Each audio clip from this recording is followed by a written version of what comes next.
Hello everyone, welcome back to my channel SK Studies. My name is Sarabjit Kaur and आज इस video के अंदर मैं करवाने जा रही हूँ आपको chapter 3 metal and non metal. And इस वीडियो के अंदर जो मैं टॉपिक कवर करने जा रही हूँ वो है topic 3.2.4 of NCERT book class 10th science, how do metal react with solution of other metal salt and activity 3.2। And इसके साथ साथ मैं आपको बताने जा रही हूँ रिएक्टिविटी सीरीज के बारे में। तो चलिए बिना टाइम वेस्ट किए हम वीडियो को स्टार्ट करते हैं। हमारा टॉपिक है एनसीईआरटी बुक का topic 3.2.4, how do metals react with solution of other metal salt.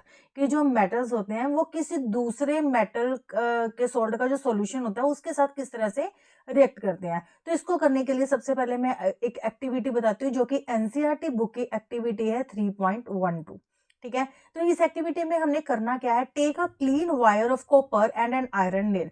अब हमने इसके अंदर ना दो चीजें लेनी है। पहले सबसे एक तो हमने लेनी है वायर ऑफ कॉपर, बिल्कुल क्लीन वायर ऑफ कॉपर होनी चाहिए, और दूसरा हमने लेना है आयरन नेल।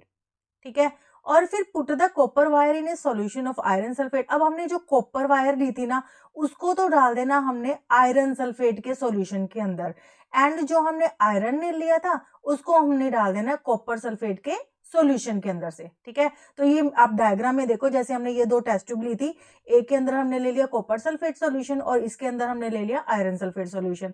अब जो कॉपर सल्फेट सॉल्यूशन है उसके अंदर हमने क्या डाला, आयरन का नेल, एंड जो आयरन सल्फेट का सॉल्यूशन है उसके अंदर हमने क्या डाला, कॉपर की वायर।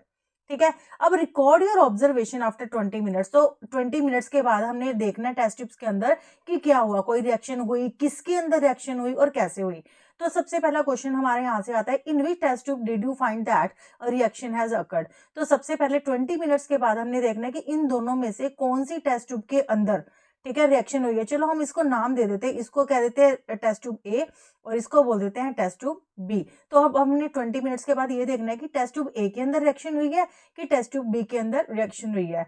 तो हम देखेंगे कि जो हमारी टेस्ट ट्यूब ए है इसका जो कलर सॉल्यूशन का पहले ब्लू था वो चेंज हो, थोड़ा सा फेड हो गया है। ठीक है, और जो आयरन नेल है ना उसका भी कलर थोड़ा सा चेंज हो गया और इसके अंदर कोई भी रिएक्शन नहीं हुई। ठीक है, तो in which test tube did you find that reaction has occurred. तो वो कौन सी रिएक्शन हमने ऑब्जर्व की, that is test tube A. अब write a balance chemical equation for the reaction. कहते हैं कि अब इसके अंदर कौन सी रिएक्शन हुई जिसके कारण जो इसका कलर था वो फेड हो गया। ठीक है, तो इसके अंदर क्या होगा कि जो हमने इसके अंदर आयरन का नेल डाला था, ठीक है, हमने इसके अंदर क्या किया था, आयरन का नेल डाला था। अब वो आयरन का नेल है वो कॉपर सल्फेट सॉल्यूशन के साथ क्या करेगा, रिएक्शन, और रिएक्शन करने के बाद क्या होगा कि ये जो आयरन है ना उसने कॉपर को अपनी जगह से पुश कर दिया। ठीक है, और उसकी जगह पे वो खुद आ गया। तो होगा क्या, यहाँ पे क्या बन जाएगा, यहाँ पे बन जाएगा आयरन सल्फेट, और अलोंग विथ इट जो कॉपर था जिसका पहले सॉल्यूशन था अब वो क्या हो जाएगा, अकेला। ठीक है, तो ये रिएक्शन होगी टेस्ट ट्यूब ए के अंदर और बी के अंदर कोई भी रिएक्शन नहीं होगी। अब name the type of reaction. अब बताओ ये कौन सी रिएक्शन है, हमने चैप्टर 1 के अंदर ये रिएक्शन की थी, ये कौन सी रिएक्शन है, डिस्प्लेसमेंट रिएक्शन। ठीक है, डिस्प्लेसमेंट रिएक्शन में क्या होता है कि ये जो मेटल होता है, ठीक है, वो किसी दूसरे मेटल के सॉल्यूशन के अंदर से उसको पुश करके अपनी उसकी खुद जगह ले लेता है। मतलब कि एक मेटल दूसरे मेटल के सॉल्यूशन में से उसको डिस्प्लेस करके उसकी जगह खुद ले लेता है, वो हो जाती है हमारी डिस्प्लेसमेंट रिएक्शन।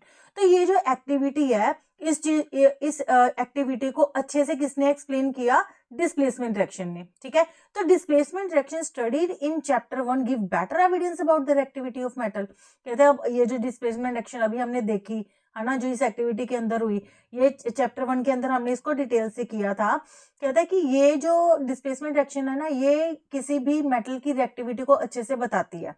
ठीक है, कैसे बताती है कि अगर जो मेटल है अगर उसको हमने किसी सॉल्यूशन के अंदर डाला, अगर उसके अंदर रिएक्शन हो गई, वो रिएक्शन कब होगी, जब जो अकेला वाला मेटल है ना उसने वो वाला मोर स्ट्रोंगर होगा उस मेटल से जिसका हमने सॉल्यूशन लिया।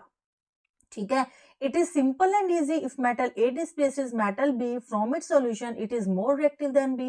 कहते हैं कि अभी हमने देखा ये एक बड़ी सिंपल इक्वेशन थी, इसके अंदर क्या हुआ कि जो मेटल ए था उसने मेटल बी को उसके सॉल्यूशन के अंदर से डिस्प्लेस कर दिया। इसका क्या मतलब है, इसका मतलब है कि जो मेटल ए है वो बी से ज्यादा रिएक्टिव है। ठीक है। तो ऐसे बड़े से एक्सपेरिमेंट किए गए जिसके अंदर डिफरेंट डिफरेंट मेटल लिए, उसको किसी दूसरे मेटल के सॉल्यूशन के अंदर डाला गया और फिर देखा गया कि उसके अंदर रिएक्शन हो रही है कि नहीं हो रही। जैसे कि अभी टेस्ट ट्यूब बी के अंदर हमने कॉपर की वायर को फेरस सल्फेट के अंदर डाला तो उसमें कोई रिएक्शन नहीं हुई। इसका क्या मतलब है? इसका ये मतलब है कि जो कॉपर है ना वो आयरन से कम रिएक्टिव है, इसीलिए वो उसको सॉल्यूशन के अंदर से डिस्प्लेस नहीं कर पाया। यहाँ से हमारे पास एक इक्वेशन बनी कि हमने क्या किया कि हमने बड़े सारे मेटल्स लिए, उसको किसी दूसरे मेटल के सॉल्ट सॉल्यूशन के अंदर डाला, फिर देखा कि अगर तो उसके अंदर रिएक्शन हो जाती है, रिएक्शन होगी तो क्या होगा कि ए का सॉल्ट सॉल्यूशन बन जाएगा और जो मेटल भी है वो अलग हो जाएगा। ठीक है। तो ये क्यों होगा? क्योंकि जो रिएक्टिव मेटल है वो लेस रिएक्टिव मेटल को उसके सॉल्यूशन के अंदर से या उसके मोल्टन फॉर्म के अंदर से डिस्प्लेस कर देता है। ठीक है। अब हमने जो ऊपर जो हमने एक्टिविटी की है, विच मेटल कॉपर और आयरन इज मोर रिएक्टिव। अब देखो टेस्ट ट्यूब ए के अंदर रिएक्शन हुई थी ना, तो इसका मतलब है कि जो आयरन मेटल है वो कॉपर से ज्यादा रिएक्टिव है, इसलिए उसके अंदर रिएक्शन हो गई। और बी के अंदर क्या था? हमने कॉपर वायर को आयरन सल्फेट के सॉल्यूशन के अंदर डाला था, उसमें कोई रिएक्शन नहीं हुई। इसका क्या मतलब है कि जो कॉपर है वो लेस रिएक्टिव है आयरन से। ठीक है। अब ये ऐसे बड़े सारे साइंटिस्ट ने रिएक्शंस की, डिफरेंट डिफरेंट मेटल को उनके सॉल्ट सॉल्यूशन के अंदर डाला और फिर वहां से ऑब्जर्वेशन ली कि कौन सा मेटल उसके सॉल्ट सॉल्यूशन में से डिस्प्लेस कर सकता है मेटल को, कौन सा नहीं कर सकता। तो वहां से उस रिएक्शंस के बेस पर उस जो डिफरेंट डिफरेंट एक्टिविटीज की थी पर बेस्ड होके एक सीरीज बनाई गई, उसको हम बोल देते हैं रिएक्टिविटी सीरीज। अब ये रिएक्टिविटी सीरीज क्या है? ये ना एक मेटल की लिस्ट तैयार की गई उनके डिक्रीजिंग ऑर्डर ऑफ रिएक्टिविटी के बेस के ऊपर, उसको नाम दे दिया reactivity series. The reactivity series is a list of metal arranged in the order of the decreasing activity. मतलब कि साइंटिस्ट ने डिफरेंट डिफरेंट मेटल्स को उसके डिफरेंट मेटल के सॉल्ट सॉल्यूशन में डाला और फिर एक लिस्ट तैयार की गई जिसके अंदर ये देखा गया कि कौन सा मेटल सबसे ज्यादा रिएक्टिव है, उससे कम कौन सा रिएक्टिव है, फिर उससे लेस कौन सा है। तो उसको बोल देते हैं हम रिएक्टिविटी सीरीज। ये देखो जैसे कि यहाँ पे ये शो हो रही है, ये हमारी है रिएक्टिविटी सीरीज। इस रिएक्टिविटी सीरीज के अंदर देखो सबसे टॉप पर जो मेटल है वो सबसे ज्यादा रिएक्टिव है। जैसे जैसे हम टॉप से बॉटम की तरफ आते हैं तो जो मेटल की रिएक्टिविटी है वो डिक्रीज करती है। तो ये रिएक्टिविटी सीरीज है। अच्छा, इस रिएक्टिविटी सीरीज को ना लर्न करना बच्चों के लिए थोड़ा सा टफ हो जाता है, तो मैंने इसके लिए एक सॉन्ग बनाया है रिएक्टिविटी सीरीज के ऊपर।